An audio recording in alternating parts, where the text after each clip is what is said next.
കാലമാകുമല്ലോ നമ്മൾ നോക്കേണ്ടതായിരിക്കുന്ന ചിന്തകളാണ് ഈ നാളുകളിൽ നാം ചിന്തിച്ചുകൊണ്ടിരിക്കുന്നത്.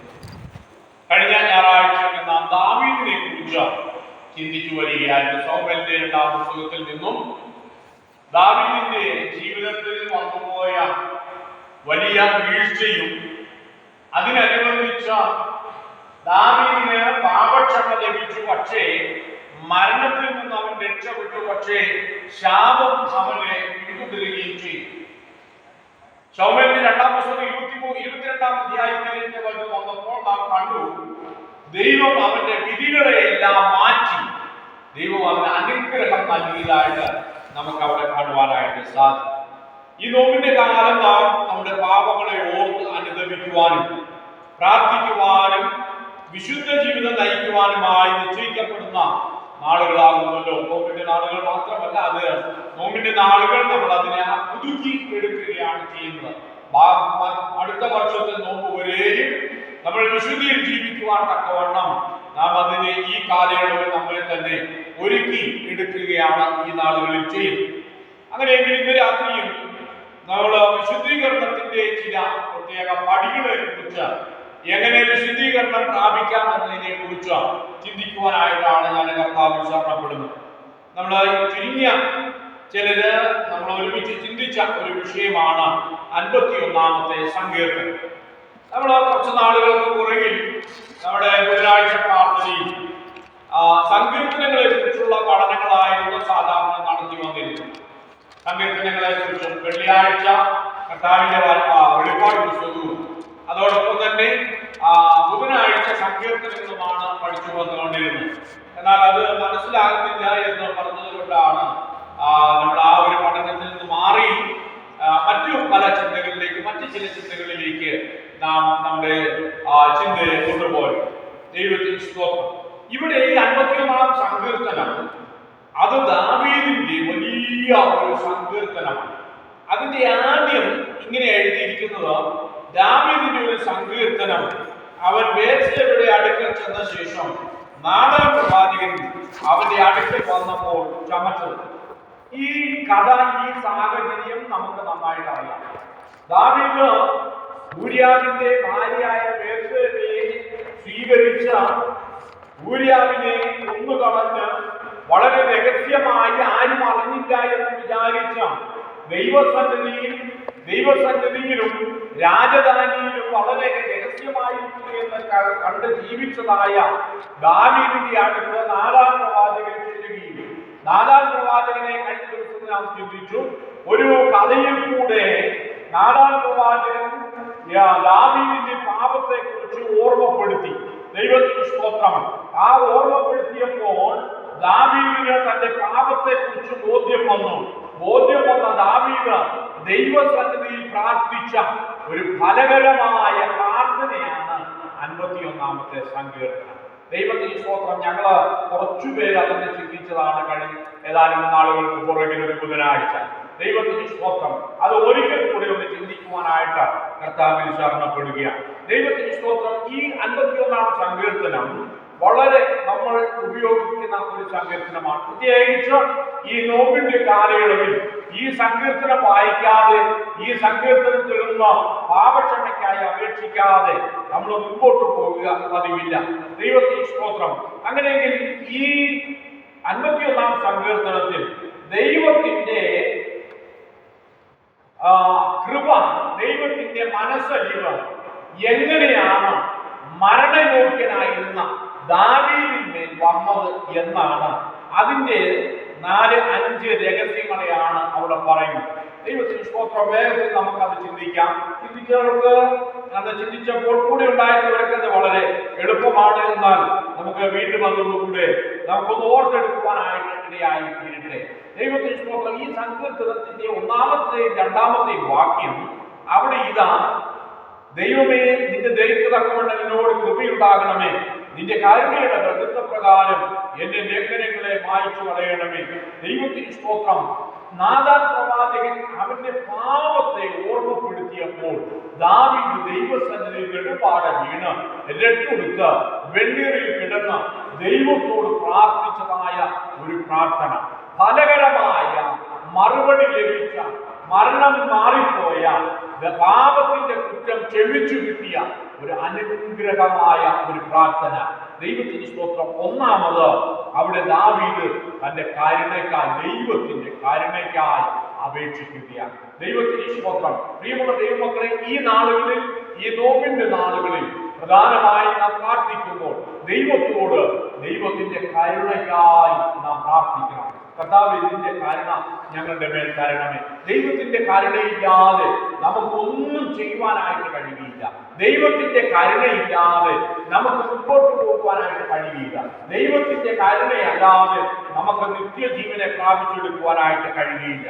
അതുകൊണ്ട് 1-2 വാക്യങ്ങളിൽ ഈ ദാവീദ് ദൈവത്തിന്റെ മുമ്പാകെ നിലപാട് വീണ് ദൈവത്തിനോട് കരുണയ്ക്കായി അപേക്ഷിക്കുകയത്രേ ചെയ്യുന്നത്. ദൈവത്തിന് സ്തോത്രം. നമുക്ക് നമ്മുടെ പാപങ്ങളുമായി നമ്മുടെ ജീവിതത്തിൽ ഒരുപക്ഷെ നമ്മൾ വിചാരിച്ചേക്കാം, 10 കൽപ്പനയിൽ ഒന്നുപോലും നമ്മൾ എത്തിക്കുന്നില്ലല്ലോ, അതെല്ലാം നമ്മൾ ചെയ്യുന്നുണ്ടല്ലോ, എല്ലാം അത് കൃത്യമായിട്ട് അനുവർത്തിക്കുന്നുണ്ടല്ലോ എന്ന് നമ്മൾ വിചാരിച്ചേക്കാം. എന്നാൽ വേദപുസ്തകം പറയുന്നു, നമ്മുടെ അനുദിനമായിരിക്കുന്ന ജീവിതത്തിൽ നമ്മുടെ നോട്ടം പോലും വിശുദ്ധിയുള്ളതല്ല.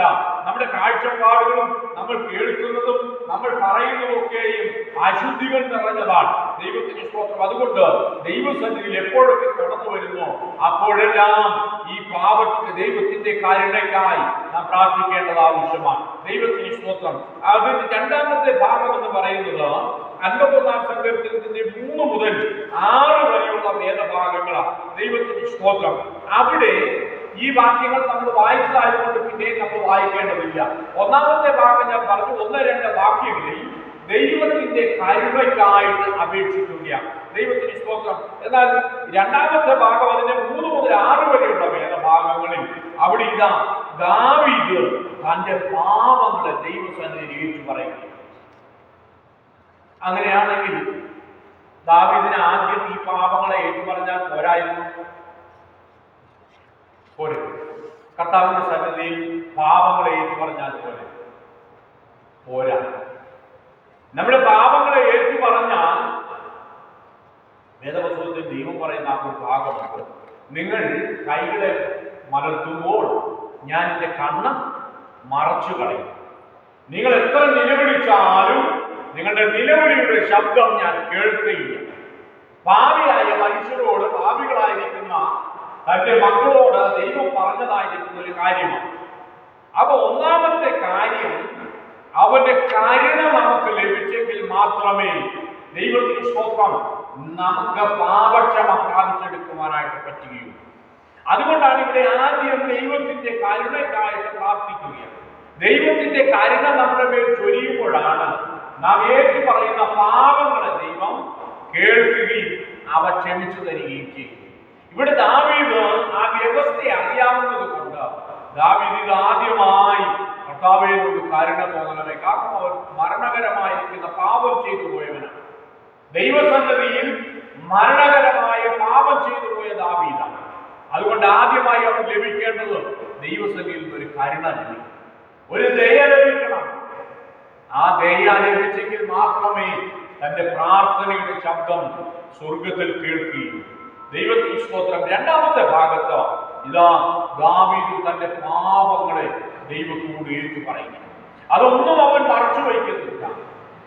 വേദപുസ്തകം പറയുന്നു, തന്റെ ലംഘനങ്ങളെ മറച്ചു വയ്ക്കുന്നവന് ശുഭം വരികയില്ല. ദൈവത്തിന് സ്തോത്രം. ദാവീദിന് നിയമം അറിയാവുന്നതുകൊണ്ട് ദാവീദ് ദൈവസന്നിധിയിൽ തന്റെ പാപങ്ങളെല്ലാം ഏറ്റു പറയുക. അവൻ പറയുന്നത്, എന്റെ ലംഘനങ്ങളെ ഞാൻ അറിയുന്നു, എന്റെ പാപം എപ്പോഴും എന്റെ മുമ്പിലിരിക്കുന്നു. ഞാൻ നിന്നോട് തന്നെ പാപം ചെയ്തു, നിനക്ക് അനിഷ്ടമായത് ഞാൻ ചെയ്തിരിക്കുന്നു. ദൈവത്തിന് സ്തോത്രം. എന്റെ വാക്കിലും എന്റെ പ്രവൃത്തിയിലും താഴ്ന്നത വരുന്നത്. എന്റെ വാക്കിലും എന്റെ പ്രവൃത്തിയിലും എന്റെ ചിന്തയിലും നിരൂപണത്തിലെല്ലാം നിനക്കെതിരായി ഞാൻ പാപം ചെയ്തുപോയി. ദാവീദ് ദൈവത്തോട് പറയുന്നു, ഞാൻ ചെയ്തു, നീ എന്നോട് ക്ഷമിക്കും. ഒരുപക്ഷെ അറിവിൽ ചെയ്തതായിരിക്കും, അറിവില്ലായ്മയും ചെയ്തതായിരിക്കാം. പക്ഷെ ദൈവത്തോട് നമ്മുടെ പാപങ്ങളെ ഏറ്റു പറയുവാനായിട്ട് നമുക്ക് സാധ്യമായി തീരണം. വീണ്ടും ദാവീദിന്റെ ആ അനുഗ്രഹമായിരിക്കുന്ന പ്രാർത്ഥനയുടെ 3ാമത്തെ പടി എന്ന് പറയുന്നത് അതിന്റെ 7, 8, 9 വാക്യങ്ങളാണ്. ദൈവത്തിന് സ്തോത്രം. ഒന്നാമത് യേശുവിന്റെ ദൈവത്തിന്റെ കരുണയ്ക്കായി ദാവീദ് പ്രാർത്ഥിച്ചു. ആ പ്രാർത്ഥിച്ച ദൈവത്തിന്റെ കരുണ അവന്റെ മേൽ ലഭിച്ചപ്പോൾ അവന്റെ സകല പാപങ്ങളെയും ഏറ്റുപറഞ്ഞു. അവന്റെ ജീവിതത്തിൽ വന്നുപോയ അവന്റെ വാക്കിലും പ്രവൃത്തിയിലും ചിന്തയിലും നിരൂപണത്തിലും നോട്ടത്തിലും എല്ലാം വന്നുപോയ പാപങ്ങളെ ദാവീദ് ദൈവം മുൻപിൽ ഏറ്റുപറഞ്ഞു. മൂന്നാമത് വിശുദ്ധീകരണത്തിനായിട്ട് തന്നെ തന്നെ ഏൽപ്പിച്ചു കൊടുത്തു. കർത്താവേ, ഞാൻ എന്റെ പാപങ്ങളെല്ലാം തിരുമുൻപിൽ ഏറ്റുപറഞ്ഞിരിക്കുന്നു. ഇനി അവിടെ നല്ലാതെ എന്നെ വിശുദ്ധീകരിക്കുവാൻ ആരുമില്ല. ഈ ലോകത്തിൽ പലവിധമായിരിക്കുന്ന വിശുദ്ധീകരണത്തിന് വേണ്ടിയുള്ള പ്രക്രിയകളെ നമുക്ക് കാണുവാനായിട്ട് സാധിക്കും. ഞാനത് കഴിഞ്ഞ മുൻപൊരിക്കൽ പറഞ്ഞതാ.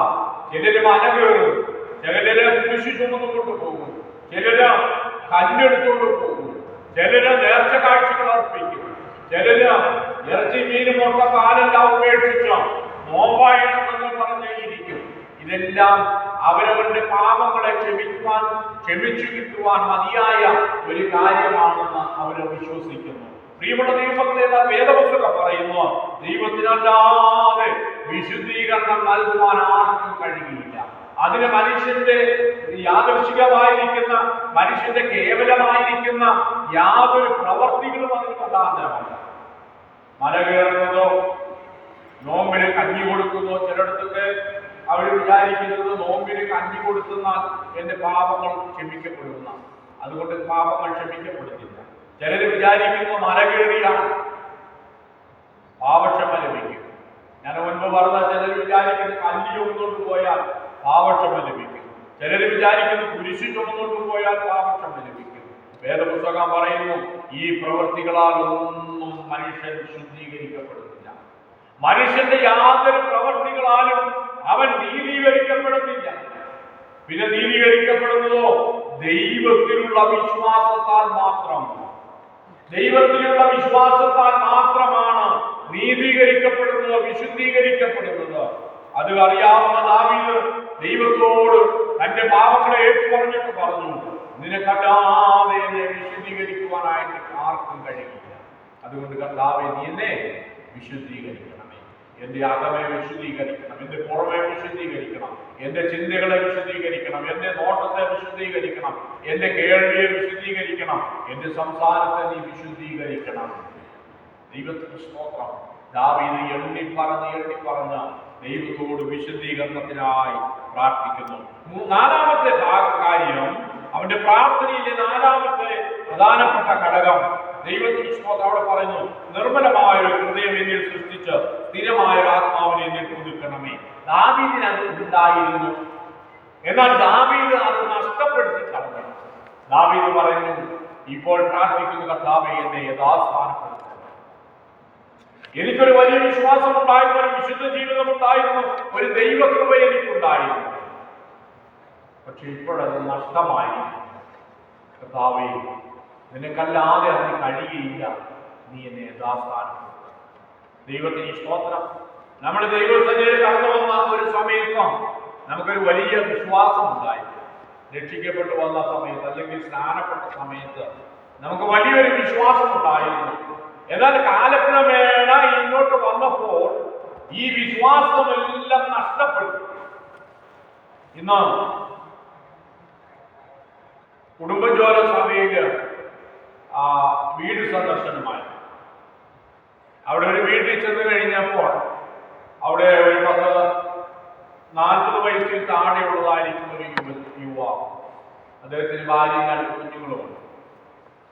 അദ്ദേഹത്തിന്റെ ഭാര്യ പറയുകയായിരുന്നു, അച്ഛാ, ഈ മനുഷ്യൻ പള്ളിയിലെ എല്ലാ കാര്യത്തിനും വളരെ കൃത്യമായി പോയിക്കൊണ്ടിരുന്നയാളാണ്.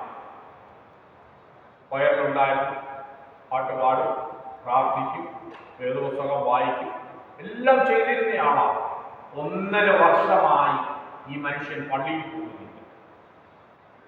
ഞാൻ ചോദിച്ചു, എന്താണ് കാര്യം? ഞായറാഴ്ച എന്താ പണി? അദ്ദേഹം ഒരു കൂസലുമില്ലാതെ പറഞ്ഞു, ഞാൻ കുറെ ഏലത്തോട്ടം കുറ്റിയെടുത്തിട്ടുണ്ട്, അതിനകത്ത് പണിയാനായിട്ട് പോയി. അത് പറഞ്ഞപ്പോൾ അദ്ദേഹത്തിന്റെ ഭാര്യ പറഞ്ഞു, അച്ഛാ, പലതവണ പറഞ്ഞത് അത് ചെയ്യരുത്, ഞായറാഴ്ച ആരാധനയ്ക്ക് പോകണം. ഞാൻ ചോദിച്ചു, എന്നിട്ട് ഒറ്റിയെടുത്തതൊക്കെ വളരെ അനുഗ്രഹമായിട്ട് പോകുന്നു. അദ്ദേഹം പറഞ്ഞു, നഷ്ടമല്ലാതെ ഒരു ലാഭം ഇതുവരെ കിട്ടി. 1.5 വർഷമായിട്ട് നഷ്ടമല്ലാതെ ഒരു ലാഭവും കിട്ടി. കുറച്ചു നേരം സുവിശേഷം പറഞ്ഞു അദ്ദേഹത്തിന്. ഞാൻ പറഞ്ഞത്, നമ്മളെ യഥാസ്ഥാനപ്പെടുത്തുവാൻ നമുക്ക് സാധ്യമായി തീരും. ചിലരൊക്കെ വളരെ അഭിമാനത്തോടു കൂടെ പറയുന്നത് ഞാൻ കണ്ടിട്ടുണ്ട്. പണ്ടൊക്കെ എനിക്ക് വലിയ വിശ്വാസമായിരുന്നു. അപ്പൊ ഇപ്പോഴത്രയൊന്നും വിശ്വാസം ഇല്ല. കാരണം ദൈവം ഒരു മനുഷ്യനെ അനുഗ്രഹിക്കുന്നതിനനുസരിച്ച് അവരാ വിശ്വാസത്തിൽ നിന്ന് മാറിപ്പോവുകയാണ്. ദൈവസന്നിധിയിൽ പലതും നമുക്ക് പറയുവാനുണ്ടെങ്കിലും, അഭിമാനിക്കുവാനുണ്ടെങ്കിലും, പുകഴുവാനുണ്ടെങ്കിലും പലപ്പോഴും ആ ദൈവത്തെ മറന്ന് മുൻപോട്ട് പോകുന്നു. ഇന്ന് ക്രിസ്തീയ സമൂഹം പ്രത്യേകിച്ചു. ദൈവത്തിന് സ്തോത്രം. എന്നാൽ നാം യഥാസ്ഥാനപ്പെടണം. നമുക്ക് യഥാസ്ഥാനപ്പെടുവാൻ വേണ്ടിയിട്ടാണ് നോമ്പിന്റെ കാലയളവ് എന്ന് പറഞ്ഞാൽ, നമ്മുടെ ജീവിതത്തിൽ എന്തെങ്കിലും കുറവുകൾ, പോരായ്മകൾ, വീഴ്ചകൾ വന്നിട്ടുണ്ട് എന്ന് നമ്മുടെ മനസാക്ഷി നമ്മളെ കുറ്റം വിധിക്കുന്നുണ്ടെങ്കിൽ നമുക്ക് മടങ്ങി വരുവാൻ, യഥാസ്ഥാനപ്പെടുവാനുള്ള സമയമാണ്. ദൈവത്തിന് സ്തോത്രം. എന്നാൽ കുറ്റബോധം തോന്നുന്നില്ല എന്നുള്ളതാണ് ഏറ്റവും പ്രധാനപ്പെട്ടതായിരിക്കുന്ന സംഗതി. ഇന്ന് അനേക ക്രിസ്ത്യാനികളിൽ കുറ്റബോധം തോന്നുന്നില്ല. അവർ ദൈവത്തെ മറന്നു പോവുകയാണ്. അനുഗ്രഹം വർദ്ധിക്കുന്നതോറും ദൈവത്തെ മറന്നു പോകുന്ന ഒരു തലമുറ. എന്നാൽ ഇവിടെ ദാവീദ് പറയുന്ന, കർത്താവേ, നീ എന്നെ യഥാസ്ഥാനപ്പെടുത്തും. നേരത്തെ ആടിനെ മേയിച്ച് കാട്ടിൽ കൂടെ നടന്നപ്പോൾ ഒരു വിശ്വാസം ഉണ്ടായിരുന്നു, ഒരു പ്രത്യാശ ഉണ്ടായിരുന്നു, ഒരു ധൈര്യം ഉണ്ടായിരുന്നു. ഒരിക്കലൊരു കരടിയും ഒരിക്കലൊരു സിംഹവും വന്നു.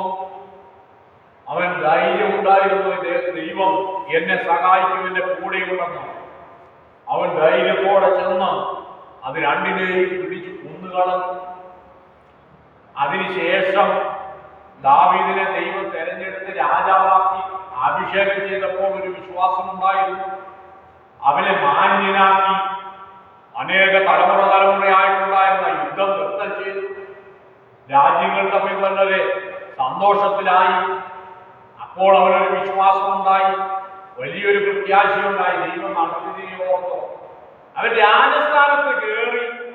അവൻ വലിയ പേരും പ്രശസ്തിയും പണവുമായി കഴിഞ്ഞപ്പോൾ ഇതാ ദൈവത്തെ മറന്നുപോയ ഒരു ദാവീദ്. സ്തോത്രം. അവൻ മറക്കുക മാത്രമല്ല, മരണയോഗ്യനായി തീർന്നു. എന്നാൽ ദാവീദ് ഇപ്പോൾ പ്രാർത്ഥിക്കുന്നു, കർത്താവേ, നീ എന്നെ യഥാസ്ഥാനപ്പെടുത്തുക. ഞാൻ എവിടെന്നാണോ വീണു പോയത് അവിടേക്ക്, അതിനപ്പുറത്തേക്ക് എന്നെ കൊണ്ടുചെല്ലണമേ. അതിനേക്കാൾ ഉപരിയായി എന്നെ യഥാസ്ഥാനപ്പെടുത്തി അനുഗ്രഹിക്കണമേ. ദൈവത്തിന് സ്തോത്രം. ദാവീദ് ദൈവസന്നിധി പ്രാർത്ഥിക്കുന്നു. 5-ാമത്തെ കാര്യം, അതിന്റെ 4-ാമത്തെ കാര്യം നമ്മൾ ചിന്തിച്ചത് അതിന്റെ 10-ാമത്തെ വാക്യം മുതൽ 13-ാമത്തെ വാക്യം വരെയാണ്. അതായത് യഥാസ്ഥാനപ്പെടുവാനായിട്ട് ദാവീദ് ദൈവസന്നിധിയിൽ പ്രാർത്ഥിക്കുന്നു. 5-ാമത്തെ കാര്യം അതിന്റെ 14 മുതൽ 19 വരെ ദൈവത്തിന് സ്തോത്രം. അവൻ പ്രാർത്ഥിക്കുന്നത്, വീണ്ടും പാപത്തിൽ അകപ്പെടാതെ വണ്ണം എന്നെ പരിപാലിക്കണമേ. ദൈവത്തിന് സ്തോത്രം. വീണ്ടും പാപത്തിൽ പെട്ടു പോകരുത്, വീണ്ടും പാപത്തിന്റെ അടിമയായി പോകരുത്. അതിനായി നീ എന്നെ എന്ത് ചെയ്യണം? നീ കാത്തു പരിപാലിക്കണമേ. നിന്റെ കൃപ എന്റെ മേൽ പകരണമേ. നിന്റെ നിയന്ത്രണം എന്റെ മേൽ വരണമേ. എന്റെ വാക്കിലും എന്റെ പ്രവൃത്തിയിലും എന്റെ ചിന്തയിലും എന്റെ തിരുവോളത്തിലും എന്റെ നോട്ടത്തിലും കർത്താവേ, ഇനിയൊരു പാപം വരുവാൻ പാടില്ല. ദൈവത്തിന് സ്തോത്രം. എത്ര മനോഹരമായിരിക്കുന്ന ഒരു പ്രാർത്ഥന. അടുക്കായിട്ട് അതിന്റെ ക്രമത്തിൽ ദാവീദ് ദൈവത്തോട് പ്രാർത്ഥിക്കുന്നു. ഒരു വിജയകരമായ പ്രാർത്ഥനയുടെ 5 മുഖാന്തരങ്ങളെയാണ് ഇന്ന് രാത്രി നാം കണ്ടത്. 5 മുഖാന്തരങ്ങൾ, ഒരു വിജയകരമായ പ്രാർത്ഥന. നമുക്കറിയാം, ദാവീദ് മരണയോഗ്യനായി പാപം ചെയ്തവനാണ്. എന്നാൽ അവരുടെ ബുദ്ധിയോടെയുള്ള ആ പ്രാർത്ഥനയാണ് ദൈവം അവനെ രക്ഷിക്കുവാനിടയായി തീർന്നത്. ദൈവത്തിന് സ്തോത്രം. എന്തൊക്കെയാണത്? 1, ദൈവത്തിന്റെ കരുണയ്ക്കായി ദൈവത്തിന്റെ മുൻപാകെ അവൻ വീണു. വേദപുസ്തകം പറയുന്ന അവൻ രട്ടുടുത്ത് രാജവസ്ത്രം അഴിച്ചു വെച്ചു, അവൻ ചാക്കുടുത്തു, വെണ്ണീറിലിരുന്നു. അനുതാപത്തിന്റെ ഒരു പ്രതീകമാണ് ആ കാണിക്കുന്നത്. അവിടെ കിടന്നവൻ ദൈവത്തോട് ആദ്യം പ്രാർത്ഥിച്ചത്, കർത്താവേ എന്നോട് കരുണയുണ്ടാകണമേ. ദൈവത്തിന്റെ കരുണയുണ്ടെങ്കിൽ മാത്രമേ പ്രാർത്ഥന അവൻ കേൾക്കുകയുള്ളൂ. ദൈവത്തിന് സ്തോത്രം. അത് രണ്ടാമത് നാം ചിന്തിച്ചത്, അവന്റെ പാപങ്ങളെ മുഴുവൻ അവൻ ദൈവത്തോട് ഏറ്റു പറഞ്ഞു. ഒന്നും മറച്ചു വെച്ചു. ഞാൻ നീതിമാനാണെന്ന് പറഞ്ഞില്ല, ഞാൻ രാജാവാണെന്ന് പറഞ്ഞില്ല, നീ എന്നെ അഭിഷേകം ചെയ്തതാണെന്ന് പറഞ്ഞില്ല, എനിക്ക് അധികാരമുണ്ട്, ഒന്നും അവൻ പറഞ്ഞില്ല. അവൻ അവന്റെ ജീവിതത്തിൽ വന്നുപോയ സകല പാപങ്ങൾ ദൈവത്തെ ഏറ്റു പറഞ്ഞു. മൂന്നാമത് നാം കണ്ടത്, കർത്താവേ നീ മാത്രമാണ് എന്നെ വിശുദ്ധീകരിക്കുന്നത്, നിനക്ക് മാത്രമാണ് എന്നെ വിശുദ്ധീകരിക്കുവാൻ കഴിയുന്നത്. അവൻ ദൈവത്തോട് പ്രാർത്ഥിക്കുക, കർത്താവേ നീ എന്നെ വിശുദ്ധീകരിക്കും. ഈ ലോകത്തിലെ മറ്റ് യാതൊന്നിനും എന്നെ വിശുദ്ധീകരിക്കാൻ കഴിയും. യാതൊരു കർമ്മം കൊണ്ടോ അനുഷ്ഠാനങ്ങൾ കൊണ്ടോ ആചാരങ്ങൾ കൊണ്ടോ ഒന്നും എന്നെ വിശുദ്ധീകരിക്കുവാനായിട്ട് പറ്റില്ല. കർത്താവേ നീ തന്നെ എന്നെ എന്ത് ചെയ്യണം? വിശുദ്ധീകരിക്കണം. ദൈവത്തിന് സ്തോത്രം. നാലാമതായിട്ട് നാം ചിന്തിച്ചത്, കർത്താവേ നീ എന്നെ വിശുദ്ധീകരിക്കുക മാത്രമല്ല, യഥാസ്ഥാനപ്പെടുത്തും. എവിടെ നിന്നാണ് ഞാൻ വീണുപോയത് അവിടേക്ക് എന്നെ തിരിച്ചു കൊണ്ടുവരണം. ഞാൻ എവിടെ നിന്നാണ് കർത്താവിനെ മറന്നുപോയത് അവിടേക്ക് എന്നെ കൊണ്ടുവരണം. എവിടെ നിന്നാണോ ഞാൻ നിന്നെ ഉപേക്ഷിച്ച് കളഞ്ഞത്, കർത്താവേ എന്നെ യഥാസ്ഥാനപ്പെടുത്തണമേ. എന്നെ ആ പഴയ വിശ്വാസത്തിലേക്ക്, ആ പ്രത്യാശയിലേക്ക്, വിശുദ്ധിയിലേക്ക് എന്നെ നടത്തണമേ കർത്താവേ. ഈ നോമ്പിന്റെ കാലയളവിൽ നമ്മുടെ പ്രാർത്ഥനയും ഒന്ന് തന്നെയായിരിക്കും. അഞ്ചാമത്തെ കാര്യം നാം ചിന്തിച്ചു, കർത്താവേ ഇനിയും പാപത്തിൽ വീഴാതെ വണ്ണം നീ എന്നെ കാത്തുകൊള്ളണമേ. ദൈവത്തിന്റെ സ്തോത്രം. വളരെ വിജയകരമായ അനുഗ്രഹകരമായ മരണത്തെ നീക്കിയ, ശാപത്തെ നീക്കിയ ഒരു അനുഗ്രഹമായിരിക്കുന്ന പ്രാർത്ഥന. കർത്താവേ വീണ്ടും ഞാൻ പാപത്തിലാക്കപ്പെടാതെ വണ്ണം എന്നെ നീ കാത്തുകൊള്ളണമേ. ദൈവത്തിന്റെ ഈ പ്രാർത്ഥന നമുക്കുണ്ടാകട്ടെ. ദൈവത്തിന്റെ സ്തോത്രം. വിശുദ്ധീകരണത്തിന് വേണ്ടി നമുക്ക് പ്രാർത്ഥിക്കാം. നമ്മുടെ പാപങ്ങളെല്ലാം ദൈവത്തിന്റെ ഏറ്റുപറയാം. കർത്താവേ എന്നെ വിശുദ്ധീകരിക്കണമേ നമുക്ക് പ്രാർത്ഥിക്കാം. എന്നെ ദാസാരപ്പെടുത്തണമേ നമുക്ക് ദൈവത്തോട് പ്രാർത്ഥിക്കാം. പാപത്തിൽ വീഴാതെ വണ്ണം എന്നെ കാത്തുപരിപാലിക്കണമേ.